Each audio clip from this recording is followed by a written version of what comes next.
260 лет назад, а именно 5 мая 1764 года, по указу Екатерины II был основан Смольный институт благородных девиц. Это был грандиозный эксперимент, который положил начало женскому образованию в России. Вот только с самого начала все пошло не по плану. В институт благородных девиц первоначально попадали дочери аристократов, высокопоставленных военных и чиновников, а также дочери богатых купцов и фабрикантов. Позже, в 1765 году, жена императора Павла и Мария Федоровна внесла поправки, стали принимать и девочек других сословий. Выставлять свое богатство на показ было нельзя, разные дорогие украшения у девочек сразу забирали и хранили их в специальных коробочках, позволяя иногда в свободное время их лишь перебирать, но ни в коем случае не надевать. Обучение длилось 12 лет. Все девушки неофициально делились на парфеток и мовешек. Первое прозвище произошло от французского, которое означало «совершенство». Парфетками становились лучшие воспитанницы, те, которые умели себя вести и обладали идеальной осанкой, умели делать изящные реверансы и соблюдали все правила. Мовешками, что в переводе означало «дрянная», называли тех, кто вел себя неподобающе представлениям общества и правилам института, а они частенько не заправляли кровать, громко разговаривали или были весьма неаккуратны. За все это девочек наказывали и иногда очень строго. Порки были категорически запрещены, но нарушительницу могли лишить еды или заставить часами стоять в классе. Некоторые ученицы специально нарушали установленные правила, показывая свой бунтарский характер, и такие безбашенные мовешки были часто даже более интересны, чем их идеальные сокурсницы-парфетки. Почти весь акцент в обучении делался на женственности. Это, как считалось, было главным оружием, которое открывало воспитанницам императрицы все двери. Каждая смолянка должна была уметь играть хотя бы на одном музыкальном инструменте, хорошо петь, знать наизусть стихи, много читать и обязательно быть чувственной. Многие девушки получали образование в Смольном институте благодаря стипендиям от частных лиц, такие студентки носили на шее ленточку в цвете своего благодетеля. Например, у подопечных государя Павла ленты были голубого цвета, а учениц, которых содержали предприниматели Демидовы, оранжевые, ученицы Салтыковых носили малиновые ленты. Все остальные женские аксессуары хранились в шкатулках или скрывались на груди. 30 августа 1776 года в Петербургских «Ведомостях» появилась статья о первом выпуске девиц из Смольного института. Общество было в восторге от такого успеха экспериментального обучения Екатерины II. Но какой ценой это все далось? Из 50 поступивших девушек до окончания учебы дожили только 39. По официальным данным, девушки погибли из-за болезней, а выпускницы на все перенесенные тяготы учебы и воспитания в Смольном не жаловались. С них брали слово, что они никогда не расскажут, как проходила учеба в институте, а потом убеждали, что слово, данное Смолянской, самое надежное и непоколебимое. Знатное сословие выстраивалось в очереди, чтобы отдать на воспитание свое чадо в Смольный. Многие мужчины благородного происхождения мечтали взять себе в жены выпускницу из Смольного. Преподаватели в Смольном институте были строго отобраны, это были женатые мужчины, часто пожилые, иногда с какими-то внешними недостатками. Они были уважаемы и ценились, не допускали приставания со стороны учениц. Тем не менее, ученицы часто выражали свое почтение подарками, вышивкой их инициалов, молитвами за их благополучие. Условия проживания в общежитии были суровыми, температура не поднималась выше 16 градусов Цельсия, а матрасы были жесткими.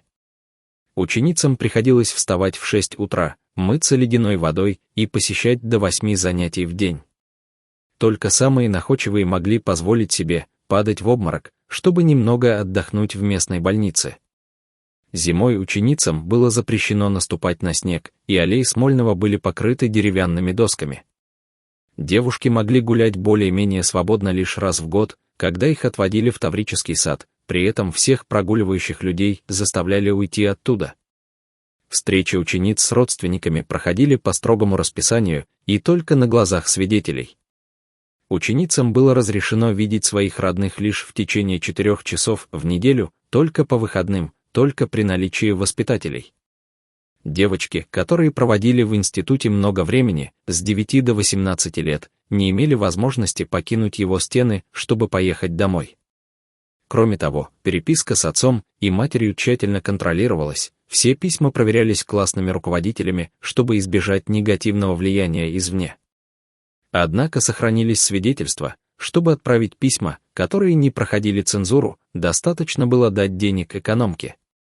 Родные учениц не могли забрать своих дочерей из института и прервать их обучение. Редкие встречи с родственниками проходили только с разрешения управляющих и были организованы таким образом, чтобы избежать нарушения установленного порядка. Но неожиданно обучение дало обратный эффект. И теперь вместо восхищения дамы стали вызывать насмешки в обществе. У них была идеальная осанка и манеры, но выпускницы не могли поддержать ни одной беседы. Они были наивны и не приспособлены к жизни. Вскоре институтки стали ассоциироваться с глупостью. 12 лет изоляции привело к тому, что девушки не понимали, в каком обществе они живут. Они не знали простых бытовых вещей. Екатерина II в срочном порядке созывает комиссию, которая вскоре внесет изменения в образование девушек, а оно стало всесторонним. Но зачем все-таки императрица решила создать институт? Какой тайный замысел был в голове у монаршей особы? Каждый день у смолянок в расписании была прогулка в парке. Во время этих прогулок они разбивались на пары и тихо гуляли, кричать и бегать было, конечно, запрещено. Именно во время таких прогулок монарши особо могли общаться с институтками. Им задавали такой вопрос: «О чем ты мечтаешь?» И в зависимости от ответа проходил тщательный отбор. Если смолянка говорила выйти замуж, ей после института старались подбирать хорошую партию, и такая девушка была неинтересна императрице. Но если же ученица говорила, что хочет быть при дворе, то она фактически становилась претендентом в тайное женское общество.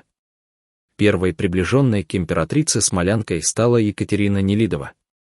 Ей была поставлена непростая задача — влюбить в себя Павла I, с которым у Екатерины II были непростые отношения. Нелидова блестяще справилась с задачей, она легко вошла в доверие к Павлу и удерживала его непростой и пылкий нрав даже после смерти императрицы. Но настоящую силу выпускниц Смольного страна ощутила только после 3-го выпуска девушек, это почти через 60 лет. Именно тогда образованных девушек стали отправлять за границу не только с гуманитарной миссией, но и в качестве шпионок. Кстати, многие из них прекрасно справились с этой ролью. Первой в этом списке стала Дарья Ливен. Александр I отправил ее в Европу помочь мужу-дипломату урегулировать конфликт с императором Наполеоном. Она посещала светские приемы, на которых собиралась французская элита, и где никто не мог устоять перед молодой красавицей. Каждый стремился показать свой статус, а вместе с тем выдавая секреты верхушки власти. В одном из рапортов в Петербург было сообщение о планах Наполеона напасть на Россию. Позже в Лондоне она открыла светский салон, куда приглашала политиков, и, пользуясь своим очарованием, она с легкостью выведывала нужную информацию. Все императоры относились к смолянкам с особым, можно сказать, трепетом, и выбирали тех, кто, по их мнению, может быть полезен государству. Их выделяли особым вниманием, царский знак, бриллиантовый шифр. Ну а многих выпускниц, кого не выбрали, или которые решили идти другим путем, тоже ждала не менее интересная жизнь. Например, Ариадна Александровна Скрябина, которая являлась старшей дочерью композитора Александра Скрябина, рожденной вне брака. Она эмигрировала во Францию, а во время немецкой оккупации Ариадна вступила в сопротивление, участвовала в партизанской борьбе. Спасала еврейских детей от гибели, переправляя их в Испанию. Во время одной из таких операций была убита. Институт благородных девиц в Смольном просуществовал 153 года, за это время через него прошли 85 выпусков и сотни выпускниц. Во время Октябрьского переворота легендарный Смольный прекратил свое существование.